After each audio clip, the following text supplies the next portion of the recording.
ओम नमः शिवाय, हर हर महादेव, जय महाकाल। आप सबको पता है सावन का बहुत प्यारा महीना चल रहा है। मेरे देव आदिदेव महादेव जी की कृपा सदैव आप लोगों पर यूं ही बनी रहे। आपकी सारी मनोकामनाएं सावन के महीने में पूरी जरूर हो जाए, यही मैं महादेव जी से प्रार्थना करता हूं। ठीक है, देखिए आपको अपनी मनोकामना पूर्ति के लिए कुछ एक उपाय जो है वो सावन के महीने में जरूर करने होते हैं, जो कि महादेव जी को प्रसन्न करते हैं और महादेव जी आपकी सारी मनोकामनाओं को पूरा करते हैं। मात्र आपको छोटा सा उपाय करना होगा। पूज्य गुरु जी की कथा से सुन करके और समझ करके पूरे उपाय को बड़े ही विस्तार से बताऊंगा। मात्र आपको पीला चंदन और गाय के घी से ये उपाय करना होगा। जो मांगोगे वो सब कुछ मिलेगा। परंतु उससे पहले आप सबसे एक छोटी सी गुजारिश करूंगा कि जो लोग पहली बार आए हैं चैनल को सब्सक्राइब जरूर करना और वीडियो को लाइक करके महादेव जी का कोई सा भी प्यारा नाम कमेंट बॉक्स में लिखना मत भूलिएगा। ठीक है ना। इस पूरे वीडियो के अंदर हम लोग 3 महा उपायों के बारे में बात करेंगे, जो ना सिर्फ आपकी मनोकामनाओं की पूर्ति करेगा, आपके शरीर की बीमारी और नौकरी के लिए भी आपको बहुत ही अचूक उपाय बताऊंगा। ठीक है ना। ध्यान से सुनना, समझने की कोशिश करना। सबसे पहले बात कर लेते हैं पहले वाले उपाय की तरफ। अगर आपकी कोई मनोकामना, कोई विश है, कोई इच्छा है जो काफी समय से पूरी नहीं हो रही है, तो छोटा सा उपाय करना। सावन के महीने में ही आपकी पूरी मनोकामनाएं पूरी हो जाएगी। ठीक है ना। ध्यान से सुनना। कब करना है, कैसे करना है, सब कुछ बताऊंगा। सबसे पहले बात करते हैं पहले वाले उपाय में। इसमें आपको क्या चाहिए? आपको चाहिए होगी मात्र एक बेलपत्र, है ना। मात्र कितनी बेलपत्र चाहिए? एक बेलपत्र लेना जो कहीं से भी खंडित, कहीं से भी टूटी फूटी ना हो। ये चीज जरूर ध्यान रख लेना इस वाले उपाय के अंदर। ठीक है ना। काफी सारे लोग होते हैं वो देखते हैं यहां से अगर ये कटी हुई है ना, उसको भी चढ़ा देते हैं। मैंने बहुत बार देखा है। मैं इसीलिए कह रहा हूं एकदम साफ सुथरी लेना जो कहीं से भी खंडित ना हो। ठीक है। और दूसरे नंबर पर आपको लेना होगा क्या? थोड़ा सा पीला चंदन, है ना। अब अगर आपको पीला चंदन ना मिले ना, तो आपको इस तरीके से मार्केट में अष्टगंध मिल जाएगा, है ना, जिसके अंदर केसर अंबर सारा का सारा मिक्स रहता है, तो आप इसे भी ले सकते हैं। ठीक है, ये हो गया। अब तीसरे नंबर पर आपको लेना होगा थोड़ा सा गाय माता का घी। कितना लेना है? चुटकी भर आपको लेना है। ठीक है। इन तीनों चीजें ले ली, साथ ही साथ ले लेना एक लोटा तांबे का, जिसके अंदर आपको अपने घर का शुद्ध जल भर लेना। ठीक है। और सबसे लास्ट में लेना होगा आपको एक दीपक, है ना। आपको एक दीपक तैयार करना है मिट्टी का। इसके अंदर लगाओगे आप गोल बत्ती। क्या लगाओगे आप? गोल बत्ती लगाओगे और गाय माता का घी भरोगे, गाय का घी। अब ध्यान से सुनना, आप जिस भी दिन इस उपाय को कर रहे हो, है ना, उस दिन आपको करना क्या होगा? सुबह सुबह, अगर आप इस वाले उपाय को सुबह करते हो तो सुबह कर लो, शाम को करते हो तो शाम को कर लो, कोई दिक्कत नहीं है। जब आप उपाय करने के लिए महादेव जी के मंदिर जा रहे होगे ना, उससे पहले क्या करना? इस वाले दीपक को आपको अपने घर के मंदिर में, है ना, घर के मंदिर में जला देना है। घर के मंदिर में जला दिया। अब इसे जला करके आप पहुंच जाना कहां पर? महादेव जी के मंदिर शिवलिंग के पास। जब आप यहां पर पहुंचेंगे तो यहां पर पहुंचने के बाद में आपको उत्तर दिशा यानी कि नॉर्थ डायरेक्शन की तरफ मुंह करके खड़े हो जाना है। अब आपको जो भी पूजा अर्चना करनी है ना यहां पर महादेव जी की, वो आप आराम से कर लो। आपको जो चढ़ाना है चढ़ा लो, धूप बत्ती दिया, जो भी आपको फल वगैरह चढ़ाना है, मिठाई चढ़ाना है, सब कुछ चढ़ा लो, पूजा अर्चना सब कुछ कर लो। उसके बाद में आपको ये उपाय करना है। ठीक है ना। तो ध्यान से देखिए, उसके बाद में उपाय किस तरीके से करना है। सबसे पहले आपने जो एक बेलपत्र लिया है, इस एक बेलपत्र की जो ये ऊपर वाली पत्ती है ना, इस ऊपर वाली पत्ती पर आपको यहां पर इस चिकने हिस्से की तरफ, इस पर क्या लगाना होगा? आपको ये जो पीला चंदन लिया है ना, उस पीले चंदन को आपको इस पर लगाना होगा। ध्यान रखना, ऐसे लगाना कि हरा रंग कहीं से दिखाई ना दे। ऐसा पीला चंदन लगा लेना। और जो ये बाकी की दोनों पत्तियां बची है ना, इन दोनों पत्तियों पर लगाना गाय माता का घी। क्या लगाओगे? गाय माता का घी। तो ये तो बेलपत्री तैयार हो गई। अब आपको देखिए क्या करना होगा। सबसे पहले एक लोटा शुद्ध जल लेना है और उस एक लोटे शुद्ध जल को मेरे देव आदिदेव महादेव जी की शिवलिंग के ठीक ऊपर आपको समर्पित करना होगा। ओम नमः शिवाय, श्री शिवाय नमस्तुभ्यम का स्मरण करते हुए।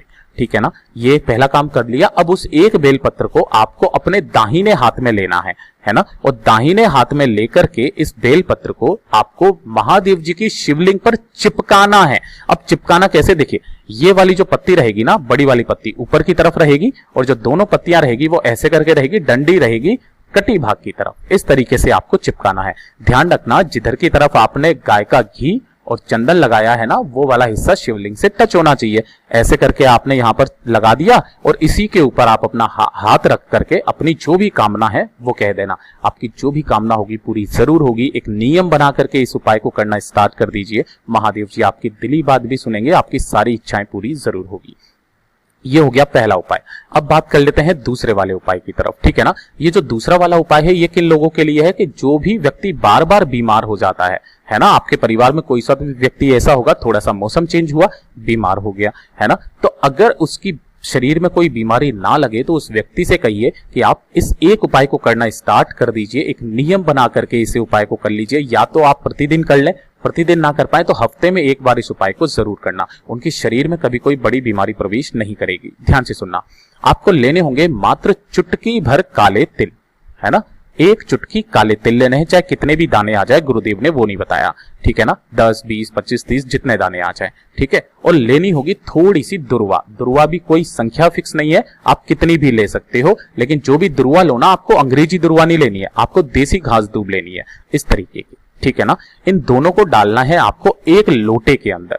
ये जो तांबे का लोटा है ना, इसी के अंदर आप डाल लेना दोनों चीजों को, और बाकी पूरे लोटे को आपको अपने घर के शुद्ध जल से भर लेना, ठीक है। और इस एक लोटे को लेकर के पहुंच जाना महादेव जी के मंदिर शिवलिंग के पास। सुबह जाना चाहो सुबह चले जाओ, शाम को जाना चाहो शाम को चले जाओ, कोई दिक्कत नहीं है। उत्तर दिशा यानी कि नॉर्थ डायरेक्शन की तरफ मुंह करके खड़े हो जाना, और यहां पर जाने के बाद में आपको मेरे देवादिदेव महादेव जी के ऊपर ये पूरा का पूरा एक लोटा शुद्ध जल यहां पर समर्पित करना है, शिवलिंग के ठीक ऊपर।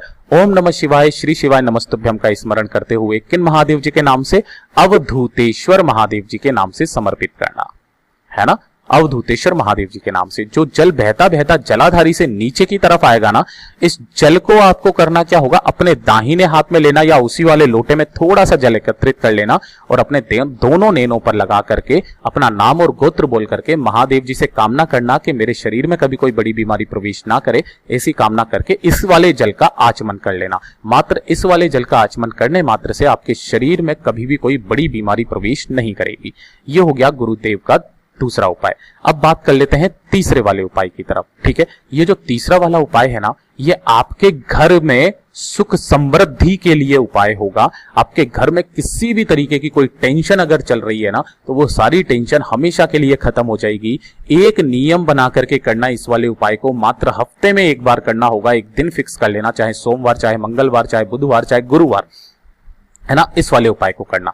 इस वाले उपाय के अंदर आपको ज्यादा कुछ नहीं चाहिए, सबसे सिंपल उपाय है आपके घर की सुख समृद्धि शांति के लिए, कलेश को खत्म करने के लिए, ठीक है ना। आपको क्या करना होगा, मात्र एक लोटा शुद्ध जल लेना अपने घर का, ठीक है। ये ले लोगे, एक लोटा शुद्ध जल ले लिया। अब इस एक लोटा शुद्ध जल को लेकर के पहुंचना महादेव जी के मंदिर शिवलिंग के पास में। अब इसी एक लोटे शुद्ध जल को आपको समर्पित देखिए किस तरह से करना होगा, ठीक है ना।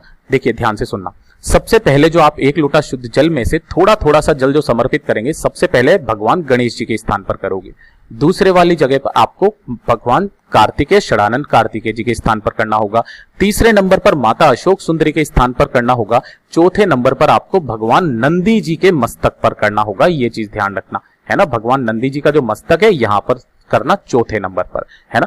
पांचवें नंबर पर जो भगवान जी के ऊपर मटका रहता है ना, जिसमें जया, विशेरा, श्यामरी बारी, दोत्री देव सब लोग रहते हैं, इसके अंदर आपको थोड़ा सा जल समर्पित करना है पांचवें नंबर पर। छठे नंबर पर आपको करना होगा कहां पर, जो ये शिवलिंग है ना, जहां से जुड़ा हुआ रहता है मां पार्वती मैया का हस्तकमल, यहां पर थोड़ा सा जल समर्पित करना है, और अंत में यहां पर थोड़ा सा जल समर्पित करना है, ठीक है ना। जब ये जल बहता बहता जलाधारी से नीचे की तरफ में आएगा, ध्यान रखना आपको ओम नमः शिवाय मंत्र का कंटिन्यू स्मरण करते रहना है, ठीक है ना। जो ये जल बहता बहता जलाधारी के नीचे की तरफ में आएगा ना, इसी वाले लोटे में आपको थोड़ा सा जल, चाहे 2, 4, 5 बूंद कितनी भी आए, इस वाले जल को एकत्रित कर लेना, और महादेव जी से अपने परिवार की सुख समृद्धि की कामना करके आपको अपने घर की तरफ वापस चले जाना है, इसी वाले एक लोटे में जितना भी जल आपने एकत्रित किया है उसे। और घर पहुंच करके आपके घर में कोने कोने में इस वाले जल की चाहे एक एक 2-2 बूंद कहीं पर भी छिड़क देना। शौचालय और बाथरूम को छोड़ करके आपके घर में इतनी सुख समृद्धि रहेगी कि आपने जीवन में कभी भी नहीं सोचा होगा। पूज्य गुरुजी ने जैसा अपनी कथाओं में बताया, वैसा आसान भाषा में आपको बताने का संपूर्ण प्रयास किया। वीडियो अगर पसंद आया हो तो लाइक जरूर करना,